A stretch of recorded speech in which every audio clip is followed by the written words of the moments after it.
Yo, Jack, are you frozen? Sam, are you there? Yeah, Jack, are you frozen? Sam, are you there? Yeah, Jack, are you frozen? Sam, are you there?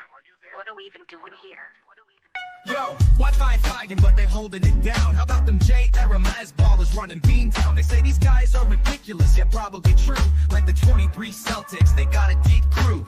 Pregame Papa trying to make some bank. Professor Pete repping Latvia, KP to thank. RJ's on the email taking fools to college. Joey, Matt, Timo, Robin, let's acknowledge. What are we even doing here? We're taking the crown. Checking Sam, talking Celtics and breaking it down. Competition can't keep up, they're starting to frown. What are we even doing here? In the garden, fighting for a quiet spot. Jack's taking notes while the crowd gets hot. Irate, insightful, not a diplomat. Sam's got a long list and it's just for rats. Rat list your Wi-Fi, rat list your dog. Rat list Bronny, rat list LeBron. Rat list the traffic, rat list the song. Rat list that's getting too long. What are we even doing here? We're taking the crown. Checking Sam, talking Celtics and breaking it down. Competition can't keep up, they're starting to frown. What are we even doing here? Might think they're chill, but don't get it twisted. They're not just hustling, they're highly gifted. Still new to the scene and making their mark.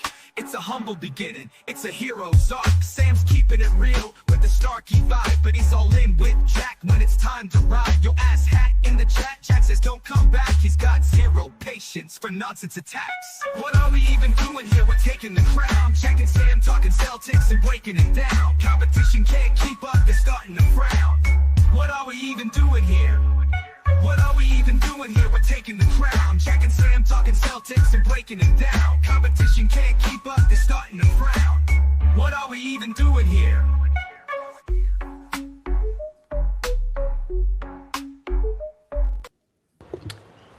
Happy trade day to everybody. We made it. Jack will be with us shortly. We're joined by Nick NBA as usual and Robbie Fletcher from Celtics blog. Welcome in, fellas. It's always good to see the two of you.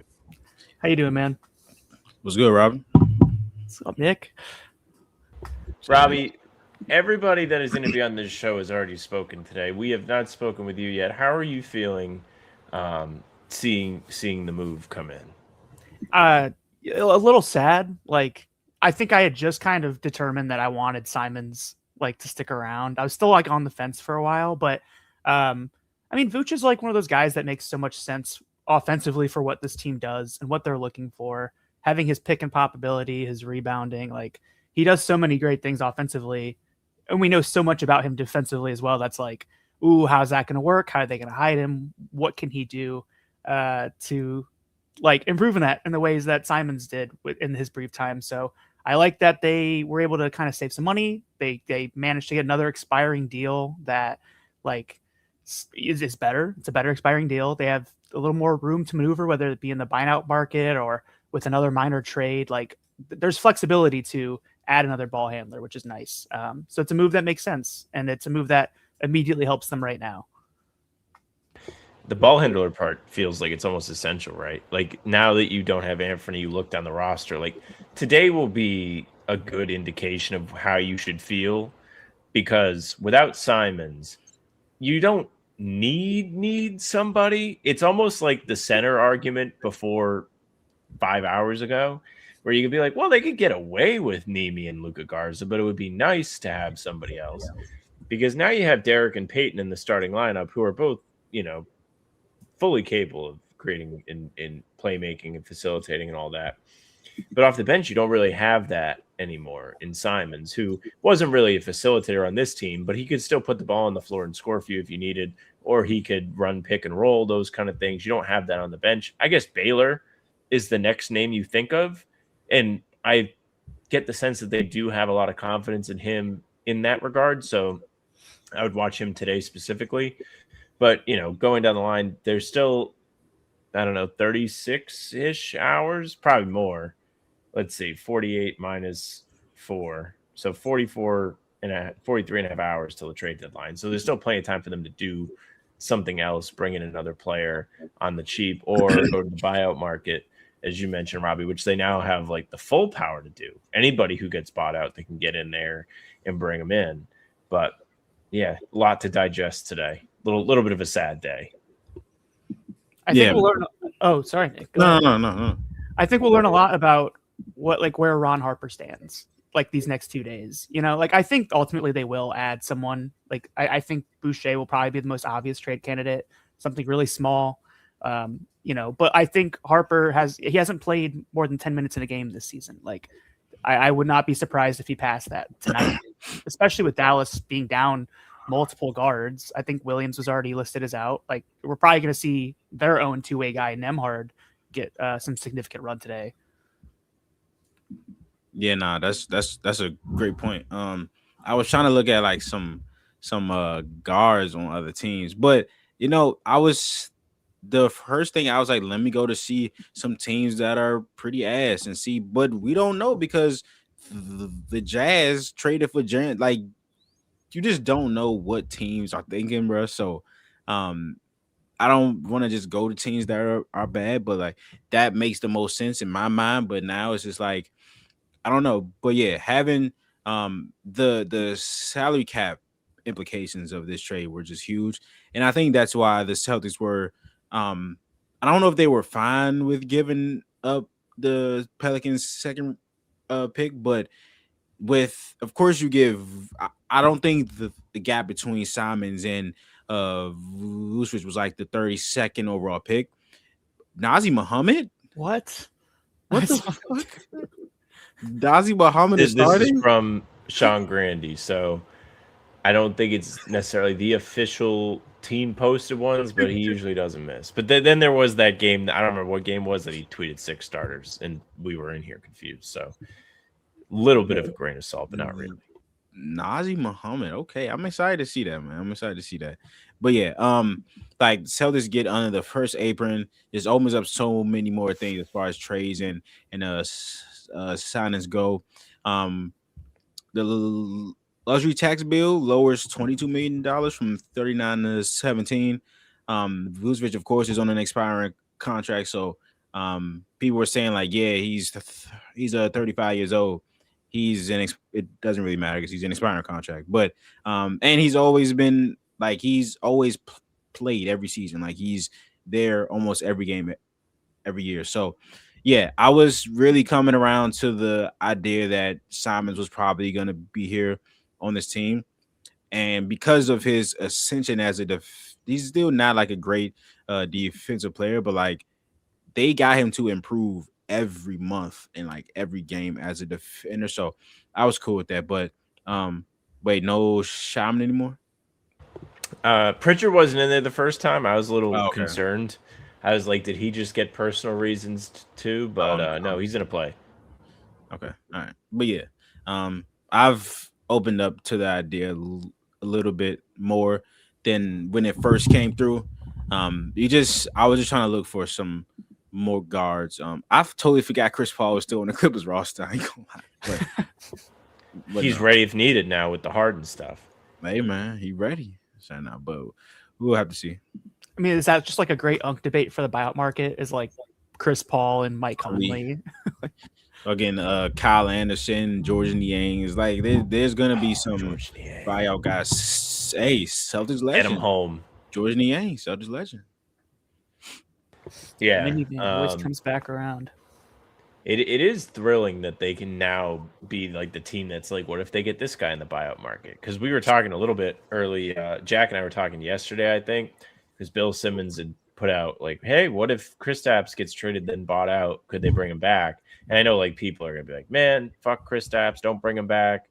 That's not what I'm saying, but like that's the type of potential you could get is somebody, especially like Kristaps, who liked being here and had a role when he was healthy here, could be the type of player you get basically for free. Like that's a pretty cool superpower to unlock if you're Brad going into the post trade deadline world here as the playoffs and all-star break approach. So I'll be looking, but the Celtics didn't pay him this, right? Like he was on this before he got here. They didn't extend him, or did I think they did? They extended him 2 years. Okay. I think they gave him 60. I think it was 2 years. Okay, so million. Jimmy J is absolutely correct. Exactly what they gave.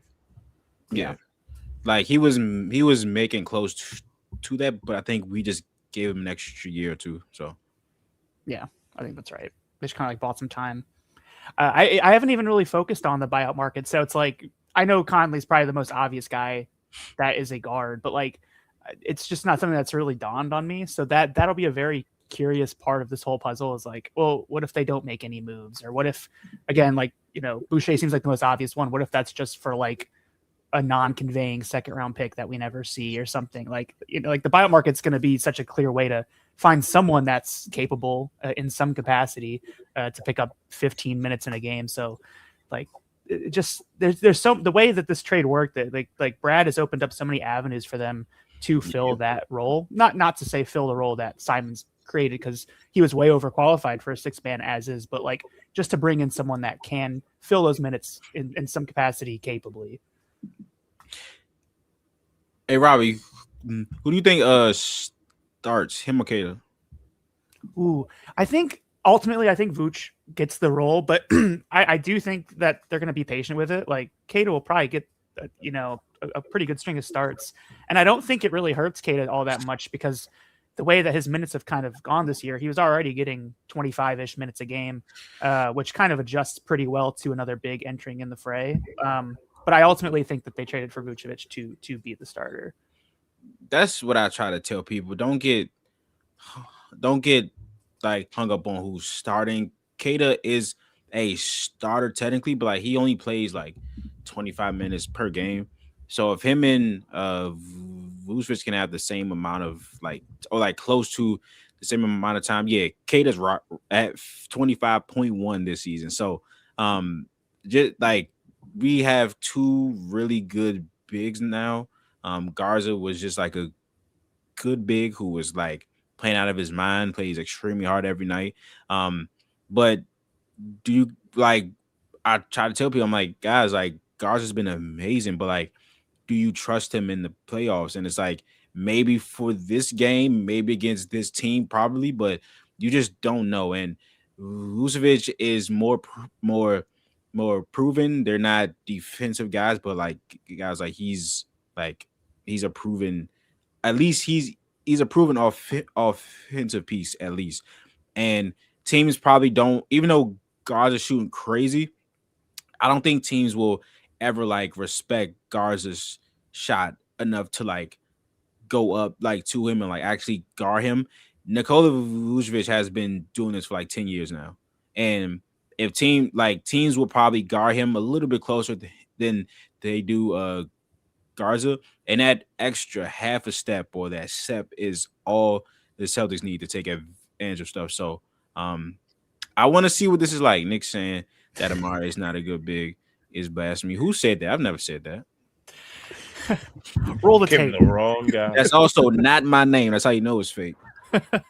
I think Garza Do as you a feel third threatened is wonderful. that you're now in competition with another Nick and an NIK Nick with Vucevic? Vucevic is in his way, is all I'll say. But we'll see. That's how I feel with Hauser. Oh, okay. Talk, Robbie, please. Oh, Sorry, no, I love Garza as a third big. exactly. This is one of those things where it was like, as soon as they add a big, him sliding down into that role, like he has played so well in his role this season, better than anyone could have really imagined. And I love what we're seeing from his pick and pop game, and he has a lot of confidence. But like, it kind of reminds me of when Cornette was first here, when we didn't really know much about him. I remember thinking like after like those first few impressions, like this guy as a third big is like a pretty interesting guy to have on your roster in different ways. But like you could see that this guy was playable and capable of contributing in some way. And Garza just provides such an excellent spark. And for that to be your third option behind a guy like Kata, who has proven that he can start capably in this league, and then Vucevic, who gives you 18 points a game, like that's a really nice group to have all of a sudden. Like that's a true strength area. That's like really great. Yeah, I mean, look, getting a 17-9 guy in Vucevic with almost 4 assists a game is a great thing to get. Like, I understand maybe he doesn't start, especially because it's shoot around today before he even knew he was traded. He's like, look, if I don't have to start on my next team, I'm good. Like, it doesn't matter to me. I don't care if I start. But like, it feels like he's going to start. It feels like they would not have brought him in if they weren't going to start him. I do think it'll be interesting to see if they ever run double bigs. I don't know if they will. I'm not sure that any of the guys on this team really have the capability to swing down to the 4 and guard more perimeter centric players. But if they do go double bigs, maybe they can have like almost like make rebounding a superpower for them, because both Nimi and Luka Garza have shown a really great motor on the offensive glass. Vucevic, he averages 2 a game. Last year, 2.4. The year before, 2.8. So, like, he does it, but it's not, like, his thing or anything. He's cleaning up on the defensive glass. Yeah. To answer a question that was in the chat, the trade isn't finalized yet. I saw a tweet. I forgot who it was from, but they were saying that the Celtics and Bulls are like trying to leave room for like other things to happen if they are happening. So trade is not finalized yet. Nobody is going to be moving as of right now. But yeah, and I think this definitely helps with the defensive glass, because Garza averages more offensive rebounds than defensive rebounds, which is like, I know he's not playing like a ton, but like his thing is offensive rebounds. Kata has gotten better as a defensive rebounder this year, but his strength to me throughout his career has been the offensive glass. Vucevic is one of the best defensive rebounders in this game. And again, I said this on the earlier one, but I was like, the Vucevic and like Simon's trade and them as players, they are very similar. And we were talking about the same shit when we traded for Simons. Like, is he gonna start over Pritchard? Who comes off the bench? It's the exact same thing. So I think it's good to have these options. And if we're talking about him as a guy that could potentially start, I think that's a good problem to have. Also, I don't think can Vucevic be a starter at 35? It's can he play 20 to 25 at that age, because that's really all that will be required of him. Hope Vooch feels is okay. All right. I think what's super interesting with Vooch, and it was similar with Simons too, is like when you think about a deal in the offseason, the number was going to be less than what they're getting paid right now. Like Simons was not going to get another deal with $27 million annually. Vucevic at 35 is not going to get 21. So like he's a 35-year-old big man that doesn't defend very well. Like there are drawbacks, but he's not going to be getting this big deal regardless of how well he plays in this kind of audition for Boston. Like they could really get him at like a pretty decent, I don't know, MLE size bargain maybe. Like it's hard to say with a guy his age, with the numbers he kind of has these last couple of years. But like financially, like they could actually get a guy like that for a pretty good number, like for the next year or two. It'll probably be a short-term deal as well. Like it's such an interesting trade. I'm sorry, Jack is texting me right now because it's 17 minutes of the show. He's not here. And he just sent me videos of the Mavericks, like hype squad or whatever, in a taped off section of the tunnel, warming up to do their cheers. And it's blocking wherever he needs to go to get to his seat. So if he does get in here, he is going to be pissed. And I can't wait for it.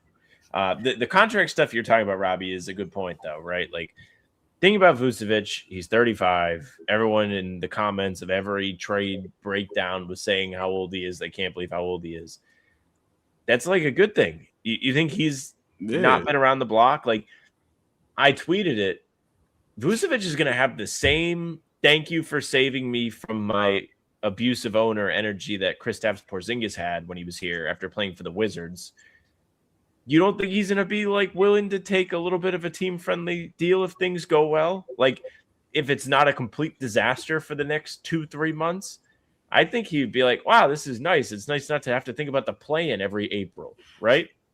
So I would not be shocked if he takes like 2 for $20 or something like that, where the Celtics can keep him around, still gets a decent chunk of change, but he's not hindering them from building a good roster around the Jays or anything like that. I don't think he's seen a second-round playoff series in his career. No, he's never won, I don't think, because in Orlando they would just get absolutely rolled by whoever it was in the first round. And Chicago only made it once, and they played the Bucks. Jesus Christ! Exact same thing. So he's ready to play playoff basketball. And again, man, I want like the defense is something that I think is a concern, but can we like I want to just let everybody remember how we thought of Simons when he first got here. Now, there is a difference between a point guard playing defense and a center playing defense. I totally understand that. But Garza, we also employ Garza. He's not this great rim protector guy. He plays super hard. But if he's a guy that we can play with and he can be and that he can be impactful and he's not a detriment to us, I don't see how Vucevic can be that much worse than Garza. All I need is for him to be as impactful as Garza defensively, which isn't like all that much. You know what I'm saying? So if he's just on the level of Garza defensively, and I think he's a much bigger offensive threat. I don't think he's the screener that Garza is, but I think he's solid. And I have to like actually go back and like see some of that stuff. But as a real threat to put the ball in the basket, like there's no competition, but like between him or Cato or Garza, like he's just a professional. Garza's the man. And Garza the is best the part man, about though. Garza is he defends the 3-point line by just jumping. He doesn't even do the cornet contest. He just jumps like 10 feet away and tries to close out, but he's not anywhere close to the shooter. But to your point, Nick, like they still manage to have good stretches with him on the floor. Like his plus minus is good. He's a part of some of Boston's best lineups, not just off the bench, but literally like best 3-man combinations on the team. And his hustle and willingness to just battle, I think, is a big part of that. So if you get that kind of commitment from Vucevic, it's going to go a long way. I'd assume that you're going to get it. I think he's going to appreciate where he is. I know in Chicago, there are moments where he was not giving 110%. You could obviously see that. Saw a clip on my timeline today of him standing there and watching a guy like catch a pass in the paint and dunk and just being like, why am I even here? But I think that was the source is why was he even out there? What are they trying to do in Chicago? We literally saw the same thing with Anthony Simons. Yes. It was so many clips of Anthony Simons' defense. I was like, good God, how are we going to get this guy here? And hey, bro. I wonder feel if like Joe will tell him that he's not as bad as everyone thinks. Gas him up in the media. I mean, his time in Chicago felt like just an eternity. Like, think about how much that team has changed since like his arrival there. It's just, I mean, I've moved 2 different times since he joined Chicago. Like it's crazy to think about. He is just stuck in the most middling process of all time. Bro, that team was the first seed. They was looking good. Him, Lonzo, Zach LaVine.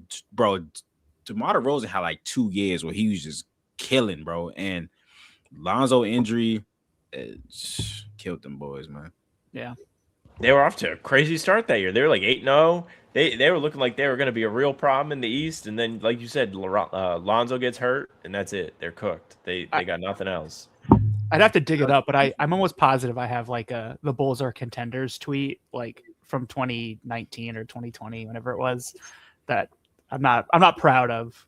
Bro, I remember there was a big like primetime game between them and the Nets when it was Kyrie, Katie, and James Harden. And those were the top 2 seeds in the Eastern Conference. And the Chicago Bulls were the top seed. Like the moment Lonzo got hurt, that shit stopped, bro. Like it was insane. But they had Caruso. Like they had some people in that team that was cool. But injuries, man. Injuries for both of them teams, actually. So You bet your ass the Celtics saw all those healthy games. Every time Harden, KD, and Kyrie were out there, they were playing against the Celtics. They played like 12 games healthy as a unit. 5 of them was against the Celtics.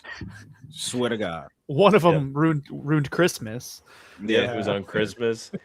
I don't know if they count the playoffs, but they were all out there for all 5 games in the playoff series. Yep. Just incredible Celtics luck. Speaking of Romeo Harden, Jesus, he doesn't want to play on the Clippers anymore. Yeah. He saw them win a bunch of games in a row and realized he might have to play in the playoffs and throw up all over himself again. And he said, I don't want to play here anymore. So any feeling on where he's going to go? Any reaction to the news of him being like, I don't want to be here anymore, even though we're winning? Either Is way it we anyone go, I but don't care who's Cleveland? first. Yeah, is it anyone but Cleveland? Like that's the only team I've seen like linked to him, right? I think people are starting to be like, what if Minnesota does it? Because they traded Mike Conley and they opened up or they cleared some money. But obviously Minnesota wants Giannis. That's what all the reports are. They're, as Shams put it, they're hoping to land a Milwaukee star. He wouldn't say Giannis. Bobby Portis. Like, what, bro? Say their name, though. What are you talking about? Yeah, I think it's just weird timing, bro. Like, the season's already turned around. Like, I would understand if they were still on the pace that they were on at the beginning of the year. Like, they're still like, they were like 6 for 21, 6 and 21. And then now they're like 13 and 30 or some shit like that. Like, that would make sense. But now they've turned around their season. They're trying to get back into the playing, and he's just like, I don't know. So I think it's extension talk. And it's always been about bread for Harden, which, hey man, get your money. You know what I'm saying? But it's still kind of funny how he told like he was at an event and he told Chinese kids that Daryl Boy's a liar. Like they knew like what are you doing? They were bro? gonna go take care of it for Yeah, him. like they was like, come on, bro, what are you doing? So I don't know. It's always been about bread for Harden, which is cool. Like, get your bread. But I feel like this was a cool situation for him, and they're just starting to turn around. Cleveland He's is playing at home. He's from there. Yeah. And Cleveland, him for Garland just came out of nowhere. So not sure where that's at now. But the Timberwolves is an interesting fit. I think theirs is like Giannis, Ja, and then Harden. Or John Harden can be flipped. I'm not sure, but we just have to Hold see. on. Sorry. Now Shireman is starting again. The Celtics just put it out. Derek, Shireman, Jalen, Sam Hauser, Nemi. Peyton's going to come off the bench for the first time. Wow. Maybe this is going to be like, this is what they're going to do with Anthony gone. I don't know. Maybe it's a response to Dallas just having no guards. They're trying to show Cooper Flag like what he could look like in the starting lineup. Like Baylor kind of looks like him. He's got same hair, same facial hair and everything. Be like, this is what it could look like for you, Cooper. I want to see Walsh on him as much as possible tonight. I want that matchup all game. I want Ugo. I want Walsh and Ugo on him. Just ragdoll him. I think this is such a great matchup for Jordan. I mean, Flag has been such a slasher this year. He's not very confident from beyond the arc. I think eventually he will be, but like he is just attacking, and Jordan's got the strength. He's got the foot speed.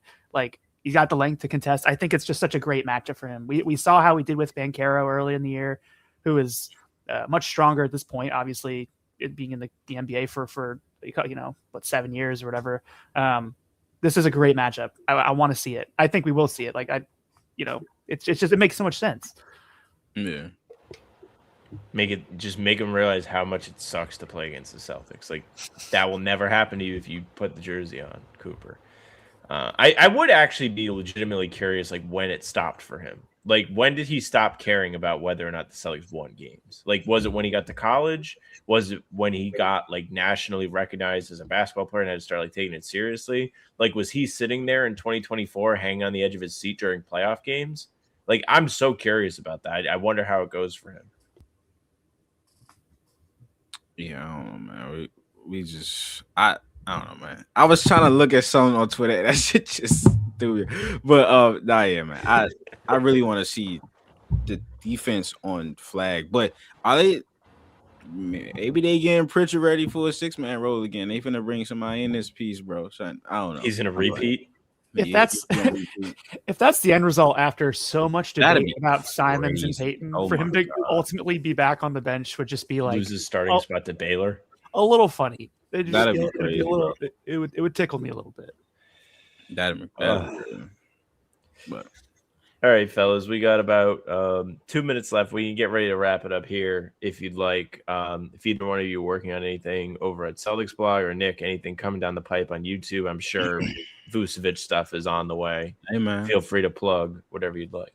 Yeah, I don't know what exactly is coming yet, but a lot of Nikola Vucevic stuff.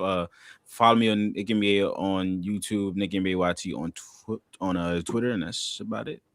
Yeah, nothing in the works story wise right now, but just on Twitter, I will be talking about the NBA trade deadline exclusively.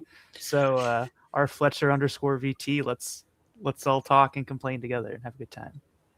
All right. Well, thank you, fellas, for joining.